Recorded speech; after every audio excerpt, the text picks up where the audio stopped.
ये कौन सी मोहब्बत की दुकान है गौरव भाटिया जी?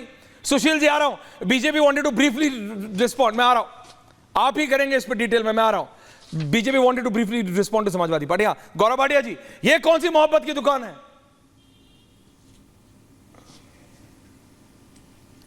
देखिए, नफरत की दुकान अगर कांग्रेस ने खोली है तो नफरत का शोरूम तो समाजवादी पार्टी खोल के बैठी है।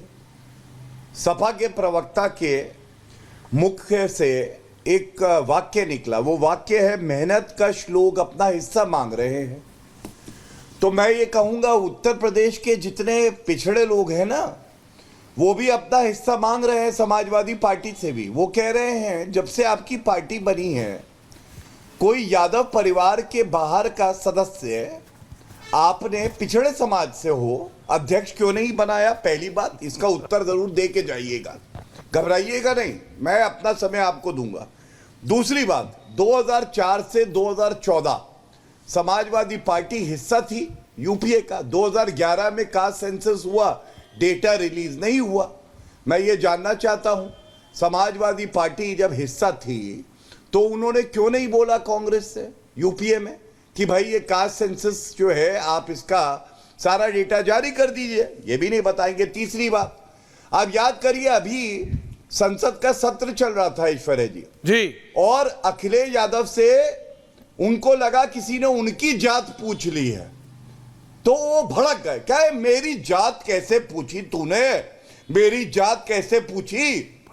तो आज ये पूछा जाएगा, ये जो कास्ट सेंसस होगा, ये बिना जात पूछे होगा क्या?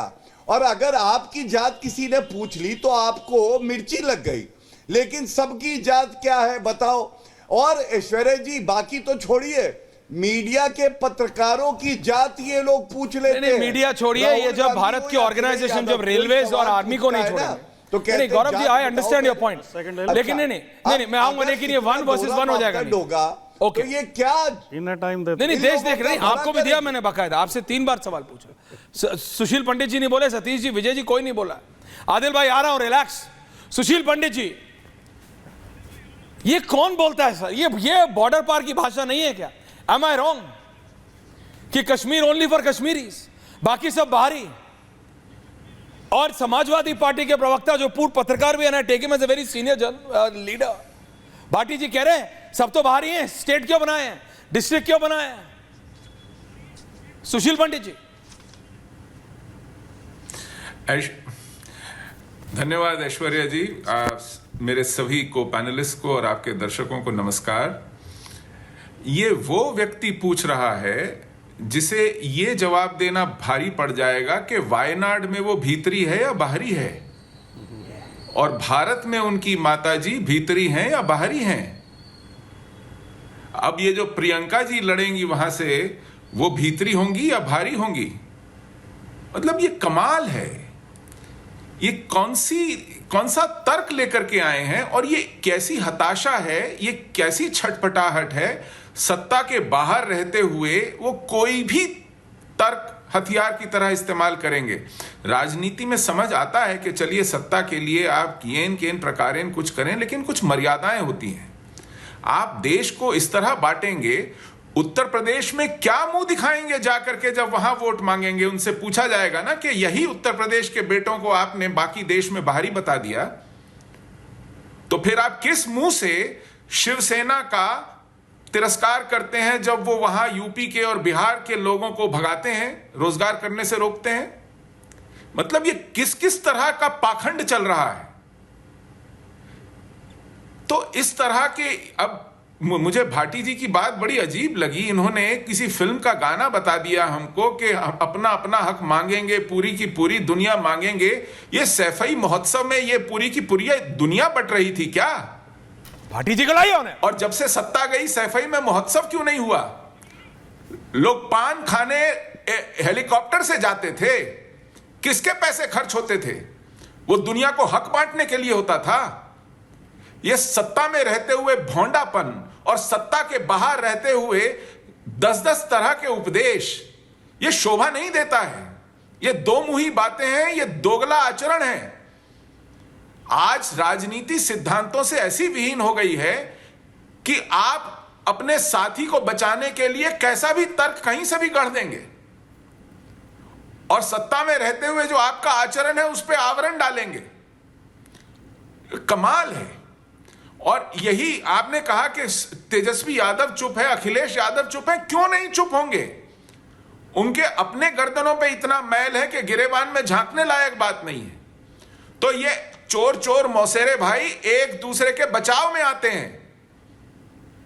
जब मुलायम सिंह यादव कहते हैं कि लड़के हैं, इनसे हो जाते हैं ऐसे काम, ये बलात्कारों पर उनकी टिप्पणी थी, तो उनके बचाव में ऐसे ही लोग आए थे।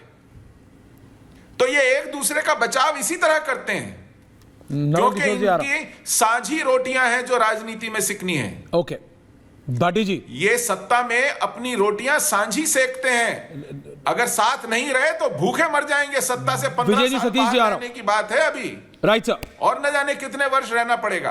भाटी जी क्विक काउंटर। मैं सुशील पंडित जी को एक सोशल वर्कर के तौर पर और कश्मीरी एक्टिविस्ट के तौर पर जानता हूं। मुझे नहीं पता था कि इन्होंने भी राजनीतिक चश्मा लगा रखा है और ये राजनीतिक गंदगी में इस तरह उतरेंगे कि किसी पार्टी को आरोपित करेंगे और किसी का बचाव करेंगे। नहीं, उन्होंने गलत क्या बोला? मैं केवल इतना कह दूं कि जब अंग्रेजों से हम लड़ रहे थे तो हमारी लड़ाई केवल यही थी, स्वशासन की लड़ाई थी। हम अपना शासन खुद चलाएंगे, सीधा सा सिद्धांत है। कश्मीर का शासन कश्मीरी चलाएं, बिहार का शासन बिहारी चलाएं, महाराष्ट्र का शासन मराठा चलाएं, उत्तर प्रदेश का शासन उत्तर प्रदेश वाले चलाएं।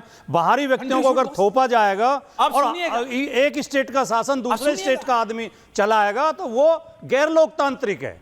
केवल इतनी सी बात पे आ गई बात। कश्मीरी भी हमारे, गुजराती भी हमारे, किसी से नफरत नहीं कर रहे। सुशील जी सुन लें ना, हम ये कह रहे कि केवल उनका अधिकार है, कश्मीर में बाहर की एंट्री बंद है।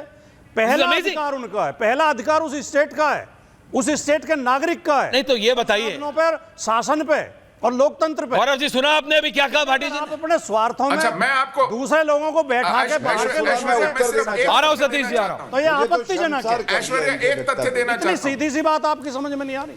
ऐश्वर्या बोलिए सर, लगा लिया आपने भी। एक तथ्य मुझे 1 मिनट का समय बोलिए दीजिए Aishwarya. 30 second sir, thank you. ये भाटी जी के लिए, मेरे आदरणीय भाटी जी के लिए और आपके दर्शकों के लिए, 31 मार्च 2020 को एक गैजेटेड नोटिफिकेशन आया, एक राजपत्रित अधिघोषणा हुई 45 पन्नों की, जिसमें जम्मू कश्मीर राज्य की सभी सरकारी नौकरियां लेवल 4, लेवल 3, लेवल 2, लेवल 1 सभी ऊपर से नीचे तक सभी सरकारी नौकरियां उन लोगों के लिए आरक्षित हो गई जो जम्मू कश्मीर में पिछले 15 सालों से रह रहे हैं और वहां के डोमिसाइल सिटीजन हैं। यह तथ्य है। मैं उसे देश की पीठ में छुरा घोंपने जैसा समझता हूं। 370 हटाने के बाद आप पिछले दरवाजे से 370 लेके आए।